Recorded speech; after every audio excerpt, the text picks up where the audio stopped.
group of Duke of Edinburgh volunteers are about to spend 5 days joining the world-famous Wolfridge Camp near the global metropolis of Wakefield. They'll be looking after a group of around 80 9 to 12-year-olds, come rain or shine. I'm going to be well good at this. We'll follow the fun, frolic and frostbite, I'd like one more. as we say, come camp with me.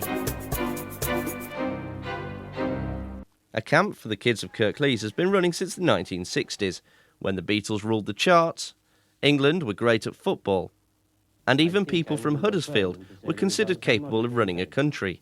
Well, do you feel like a Prime Minister? Quite honestly, I feel like a drink. But things have changed a lot since then. We no longer trust people from the north with the economy. Calm down, dear. An Englishman is more likely to land on Saturn in 2014 than he is to lift the World Cup. And this sort of thing is considered acceptable pop music. It's Friday, gotta get down on Friday. So what should you expect at Wolfridge Camp in 2011? Kids these days aren't prepared to spend their summer holidays hanging around old quarries or playing with electricity pylons. So at Wolfridge Camp, each day has to squeeze more into it than the Incredible Hulk's loincloth. They're going to need some enthusiastic Duke of Edinburghs to help out. Have you seen the bar? Is there a bar? Oh, the bar. It's in here, is it? Apologies. They're going to need some enthusiastic Duke of Edinburgh volunteers to help out. And here they come now.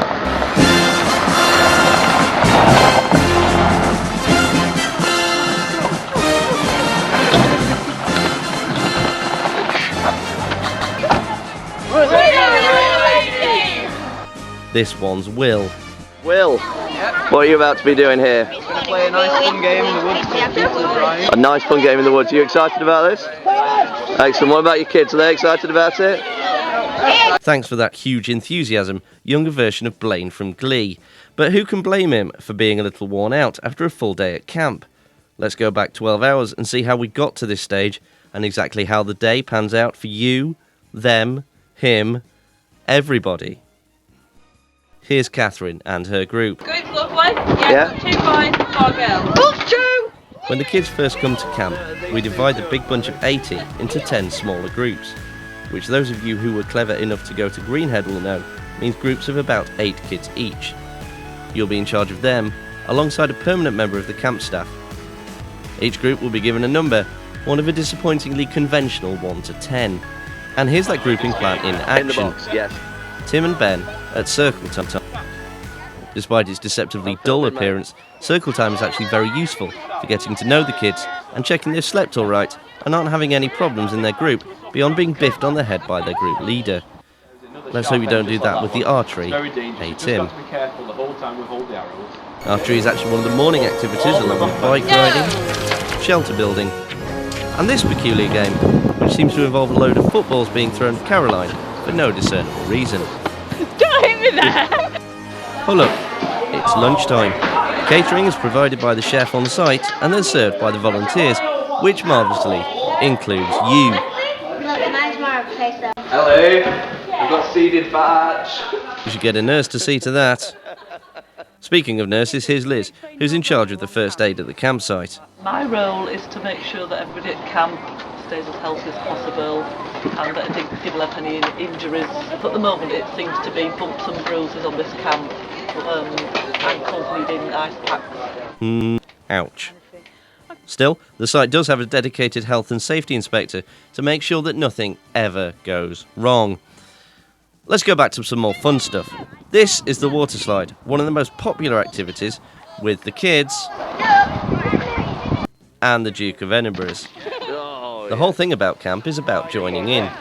Here's Ellie, allegedly triumphing at drafts. I really aren't. Well, here's Will and Josh, being patronised within an inch of their lives by 10-year-olds. Organising teams for a football game, and I was picked first. Let's hope you repay his faith in you, Josh. Not happy with that. Oh. A lot of the time, you'll be helping to run the big games here at camp. We could explain them now, but that's going to take too long.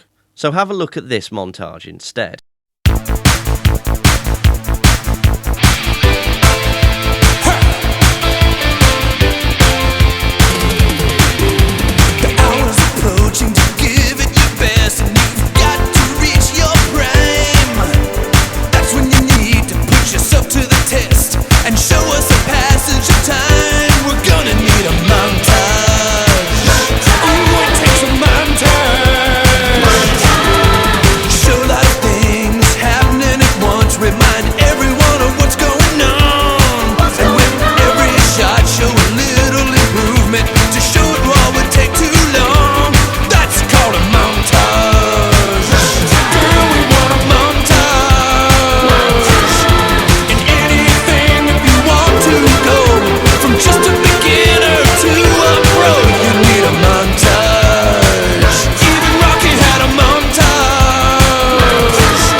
fade out. It seems like more time has passed in a montage. No wonder Blaine was knackered, eh? And we've not even got to the activities you'll be running, or the disco, or ham and eggs. Ham, eggs, ham, eggs, ham, eggs. Bet you can't wait to get started, so what are you going to need? Fortunately, most of the equipment is already here on site. You won't need to bring your own tent. But what you will need is a sleeping bag and some sort of pillow arrangement, clothes for all weathers, flip-flops are pretty much fail, and some money for the tuck shop. Om nom, nom, nom, nom. This is just to give you a flavour, almost literally. You see what I did there. We can't wait to see you in the summer. And if you want to really join in when you come, try learning this.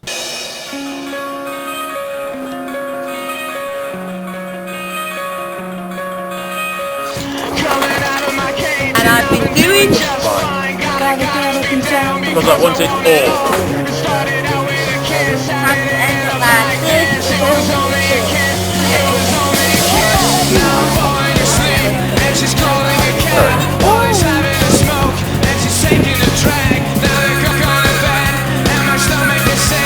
Go in my head.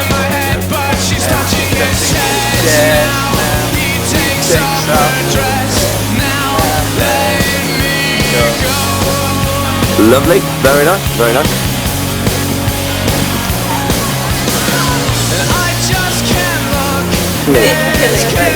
That'll do.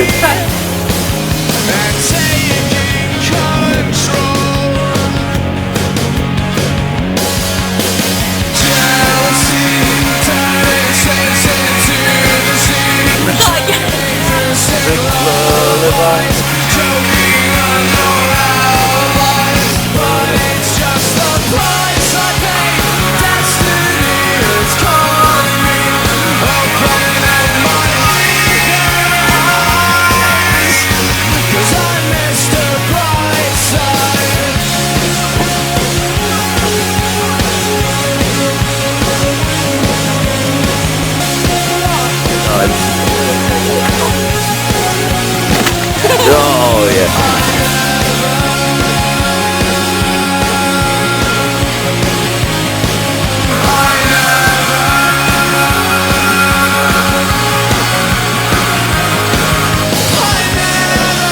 Let's do it again. And again. And again.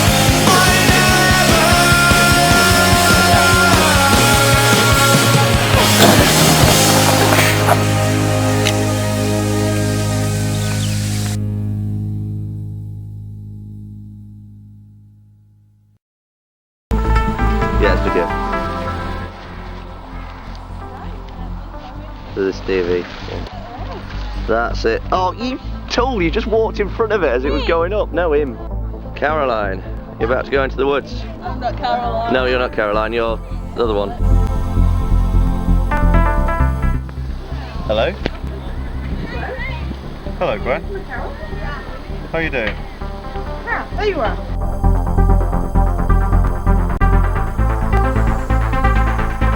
Look at the children. It's smiles from every child.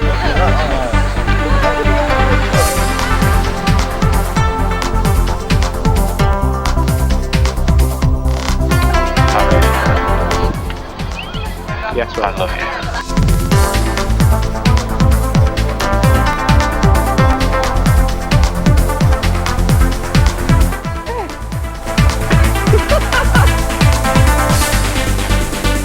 Jane is going to explain the instructions.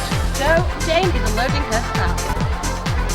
This guy is TV, isn't it, Mark? All right.